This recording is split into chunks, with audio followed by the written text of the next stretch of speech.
जय श्री राधे कृष्णा। आज मैं आप सभी को आषाढ़ मास के दूसरे अध्याय की कथा सुनाऊंगी।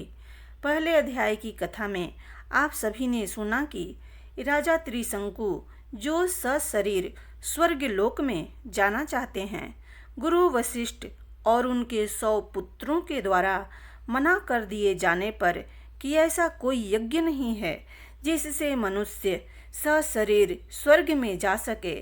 स्वर्ग में जाने के लिए शरीर को छोड़ना ही पड़ता है।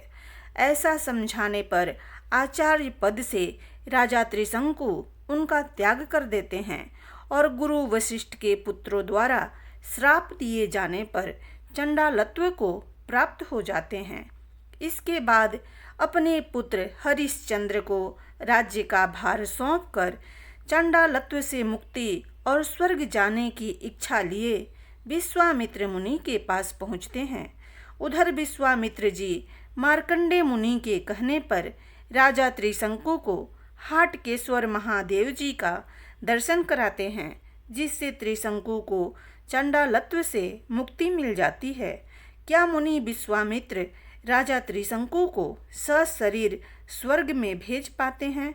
जानने के लिए सुनिए आगे की कथा। सूत जी कहते हैं, ब्रह्मा जी का वचन सुनकर विश्वामित्र जी बोले, अच्छा तो आप मेरी तपस्या का बल देखिए। मैं त्रिशंकु से विधिवत दक्षिणा युक्त यज्ञ कराकर उसी के द्वारा उन्हें यहाँ ले आऊँगा। ऐसा कहकर विश्वामित्र जी पृथ्वी पर लौट गए और महात्मा त्रिशंकु के यज्ञ को संपन्न करने की चेष्टा में संलग्न हो गए। यज्ञ प्रारंभ के लिए योग्य शुभ समय आने पर उसी श्रेष्ठ वन में उन्होंने वेदों के पारंगत ब्राह्मणों को बुलाकर राजा को यज्ञ की दीक्षा दी। उस यज्ञ में वे स्वयं ही यजुर्वेद पाठी हुए सांडिल्य मुनि होता ऋग्वेदी के पद पर प्रतिष्ठित हुए। महर्षि गौतम को ब्रह्मा का पद प्राप्त हुआ। मित्रा वरुण कर्म में महर्षि च्यवन अग्निध्र बनाए गए। याज्ञवल्क्य उद्गाता, जैमिनी प्रतिहर्ता, शंकुकर्ण प्रसोता, गालव उन्नेता, पुलस्त्य जी उक्षंसी तथा मुनीश्वर गर्ग होता हुए अग्निनेष्टा तथा भृगु जी अक्षावक बनाए गए। श्रद्धालु त्रिशंकु ने इन सब को ऋत्विज बनाया और स्वयं बाल कटवाकर मृग चर्म धारण किया। हाथ में हरिण का सिंह लिया और दूध पीकर रहने लगे। उपयुक्त सब महर्षियों को वरण करके उन्होंने यज्ञ कर्म में लगाया। इस प्रकार दीर्घ काल तक चालू रहने वाले उस यज्ञ के आरंभ होने पर सब दिशाओं से वेद वेदांग के पारगामी ब्राह्मण वहां आने लगे। बहुत से दिन अंधे कंगाल गृहस्थ आए। वहां सब ओर अन्नमय पर्वत खड़े किए गए थे और श्रेष्ठ ब्राह्मणों को दान देने के लिए अनेक प्रकार की असंख्य वस्तुएं संग्रह की गई थी। देवता अग्नि मुख से राजा के हविष्य को ग्रहण करते रहे। इस प्रकार यज्ञ करते हुए राजा के 12 वर्ष व्यतीत हो गए, किंतु उन्हें अभीष्ट फल की प्राप्ति नहीं हुई। तत्पश्चात उन्होंने यज्ञांत स्नान किया तथा ऋत्विजों को यथा योग्य दक्षिणाएं देकर तृप्त किया। ब्राह्मणों को विदा करने के पश्चात राजा त्रिशंकु ने वहां आए हुए अन्य संबंधियों और मित्रों को भी विदा किया।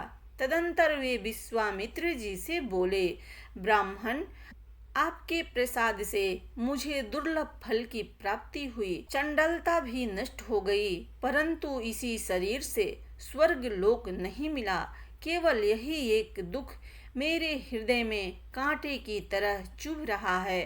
मुने, अब वशिष्ठ के पुत्र यह सब बात सुनकर मेरा उपहास करेंगे, अतः अब मैं वन में रहकर तपस्या करूंगा, राज्य नहीं करूंगा। त्रिशंकु की यह बात सुनकर विश्वामित्र जी बोले, राजन, खेद न करो, मैं तुम्हें इसी शरीर से स्वर्ग लोक में भेजूंगा। इतना कहकर विश्वामित्र ने चंद्रशेखर भगवान शंकर का दर्शन किया और इस प्रकार उनकी स्तुति की। विश्वामित्र जी बोले, अचिंत्य महादेव आपकी जय हो, पार्वती वल्लभ आपकी जय हो, कृष्ण जगन्नाथ कृष्ण जगत गुरु आपकी जय हो, अचिंत्य अमेय अनंत अच्युत आपकी जय हो, अमर अजेय अव्यय सुरेश्वर आपकी जय हो, सर्वव्यापक सर्वेश्वर सर्वदेवाश्रय सबके ध्यान करने योग्य शिव जी आपकी जय हो, सर्व पाप नाशक आप ही धाता विधाता कर्ता और रक्षक हैं। देवेश चार प्रकार के प्राणियों का कल्याण करने वाले भी आप ही हैं। जैसे तिल में तेल और दही में घी व्याप्त रहता है, उसी प्रकार समस्त संसार में आप ही व्याप्त हैं। आप ही ब्रह्मा विष्णु इंद्र और अग्नि हैं। आप ही वसटकार यज्ञ तथा सूर्य हैं। अथवा बहुत कहने या स्तुति करने की क्या आवश्यकता है। प्रभो, मैं आपकी वेद वर्णित विभूति को बहुत संक्षेप में बतला रहा हूँ।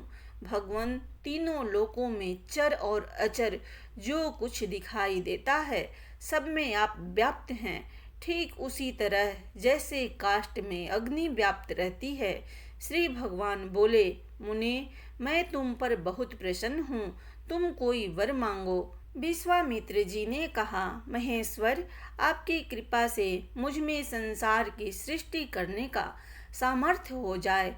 एवं अस्तु कहकर भगवान शिव अंतर ध्यान हो गए और विश्वामित्र जी वहीं स्थित हो ध्यान पूर्वक चार प्रकार की सृष्टि रचने लगे।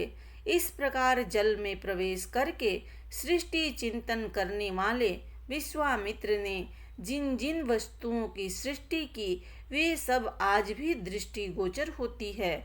उन्होंने समस्त देवगण, नक्षत्र, ग्रह, मनुष्य, नाग, राक्षस, वृक्ष युक्त लता, सप्तर्षि और ध्रुव आदि सबकी रचना की तथा उन सबको अपने अपने कर्तव्यों में नियुक्त किया। तब आकाश में एक ही साथ 2 सूर्य और 2 चंद्रमा उदित हुए तथा अन्यान्य ग्रह भी दुगने उत्पन्न हो गए। सप्त ऋषियों सहित संपूर्ण नक्षत्र भी दुगने भासित होने लगे। इस प्रकार आकाश में सभी ग्रह नक्षत्र निर्गुण हो एक दूसरे से स्पर्धा रखकर लोगों के मन में भ्रम उत्पन्न करने लगे। यह देख इंद्र सब देवताओं के साथ ब्रह्मा जी के पास गए और प्रणाम करके बोले, सूर्य श्रेष्ठ, इस समय विश्वामित्र जी ने सृष्टि रचना प्रारंभ की है। अतः जब तक उनकी सृष्टि से यह संपूर्ण विश्व व्याप्त न हो जाए, तब तक आप स्वयं जाकर उन्हें रोकिए। तब ब्रह्मा जी मुनिवर विश्वामित्र जी के पास गए और इस प्रकार बोले, ब्रह्मर्षि, तुम मेरे कहने से सृष्टि रचना का कार्य बंद करो। विश्वामित्र जी बोले, यदि नृप श्रेष्ठ त्रिशंकु इसी शरीर से आपके लोक में चले जाएं, तो मैं नई सृष्टि नहीं करूँगा। ब्रह्मा जी ने कहा, मुनीश्वर, मुझे स्वीकार है। ये राजा त्रिशंकु इसी शरीर से मेरे साथ स्वर्ग लोक में चलें, तुम सृष्टि रचना से मुक्त हो जाओ। ऐसा कहकर ब्रह्मा जी त्रिशंकु को साथ लेकर चले गए और महर्षि विश्वामित्र हर्ष में भरकर वहीं टिक गए। सुत जी कहते हैं, तब से लेकर स्थान तीनों लोकों में उत्तम तीर्थ के रूप में विख्यात हुआ, जो अर्थ, धर्म, काम और मोक्ष चारों पदार्थों के देने वाला है।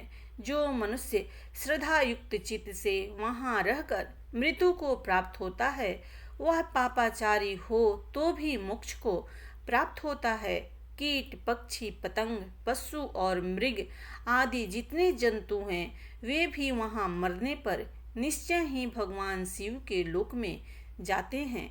जो श्रद्धा से पवित्र किए हुए मन के द्वारा वहां स्नान करते हैं, वे स्वर्ग लोक में चले जाते हैं।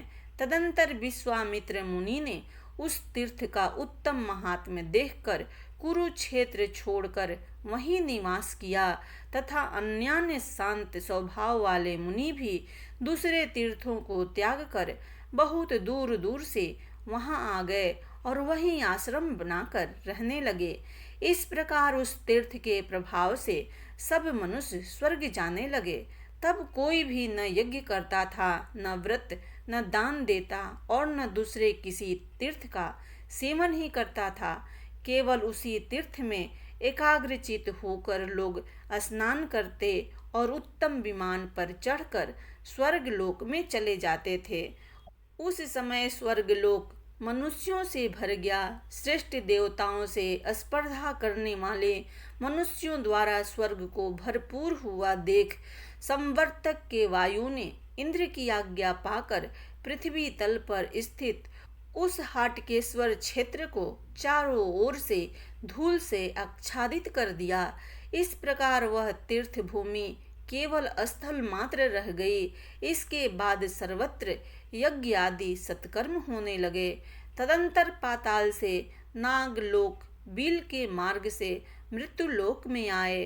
पृथ्वी पर सब ओर घूमते और यहाँ के भोगों का इच्छा अनुसार उपभोग करके फिर उसी मार्ग से अपने निवास स्थान को लौट जाते थे। इससे वह स्थान इस पृथ्वी पर नागबिल के नाम से विख्यात हुआ। प्रेम से बोलिए भगवान विष्णु की जय।